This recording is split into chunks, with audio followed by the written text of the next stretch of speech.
pagi Sobat Indonesia. Di belakang saya ada sebuah pohon yang sangat besar, di mana pohon ini saya namakan pohon legenda. Kenapa demikian? Karena memang menurut sejarahnya pohon ini ditanam pada saat awal pembangunan perkebunan Golpara di Sukabumi ini, kurang lebih pada tahun 1895 atau abad 18. Hingga umur dari pohon ini sudah ratusan tahun. Tapi mungkin kita penasaran, sebetulnya pohon apa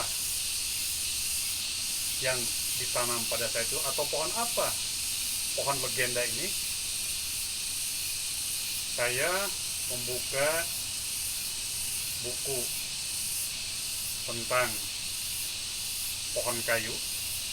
Ternyata pohon ini adalah yang dinamakan pohon Afrika. Dalam bahasa Latinnya adalah Maiopsis eminii English, atau nama daerahnya biasa masyarakat menyebut pohon Afrika, pohon manii, pohon payung, ataupun pohon musizi. Pohon Afrika ini atau Maiopsis eminii ini memang digunakan di kebun-kebun teh sebagai pohon pelindung di pinggir-pinggir jalan kontrol. Jadi pada saat itu Belanda menanam pohon Afrika di sepanjang jalan kontrol di pinggiran kebun teh dengan pohon ini, dengan tujuan tentu saja sebagai pelindung supaya tidak terlalu terik sinar matahari yang kena ke permukaan tanaman teh.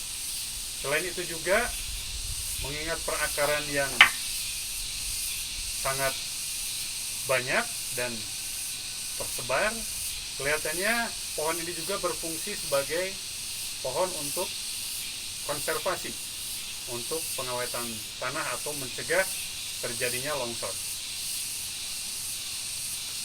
Kemudian secara taksonomi, secara pengklasifikasian pohon Afrika ini merupakan termasuk ke divisi Spermatophyta.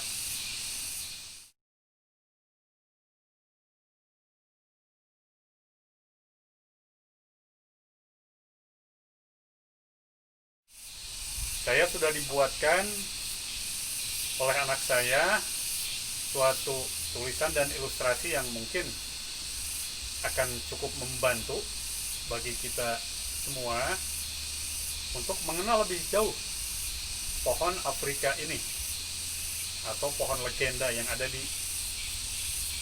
rumah administratur kebun Golpara ini.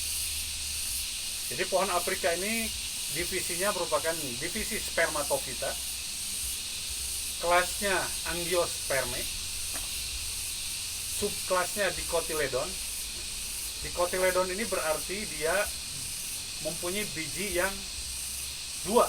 Jadi satu biji itu bisa kita belah menjadi dua bagian. Dia disebut dikotil, atau di itu dua. Yang tidak bisa dibelah atau bijinya hanya satu disebut monokotil. Kemudian familinya adalah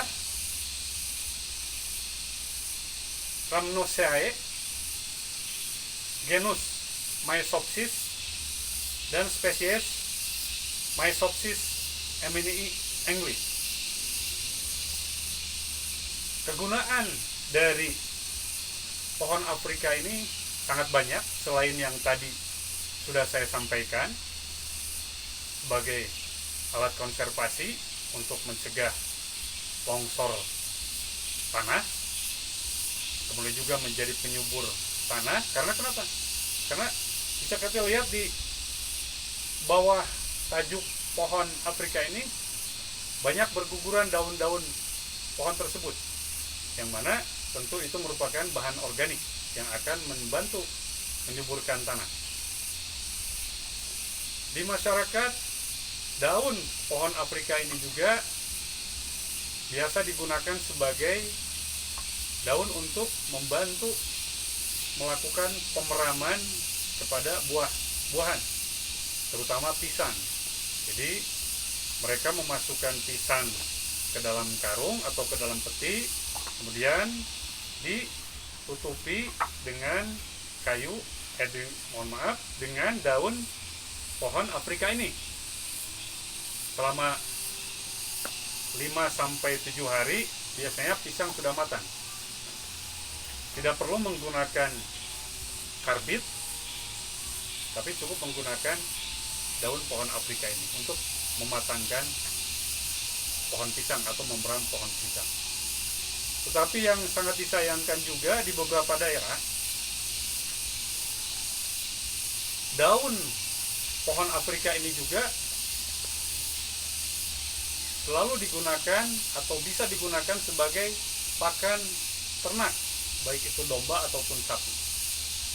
Sehingga para penyabit rumput, biasanya mereka mengambil daun-daun pohon Afrika ini untuk pakan ternak mereka, terutama di musim kemarau, pada saat rumput-rumput di lapangan ini jarang. Mereka akhirnya mengambil jalan pintas, memotong daun Afrika untuk dijadikan pakan ternak mereka. Nah, ini yang memang sangat kita sayangkan, karena tentu apabila terlalu gundul daun-daunnya akan mengakibatkan kematian dari pohon tersebut. Demikian pengenalan kita untuk sang pohon legenda, pohon Afrika. Ternyata banyak manfaat dari pohon Afrika ini, selain untuk peneduh, untuk kelestarian lingkungan, juga ada fungsi-fungsi yang lain.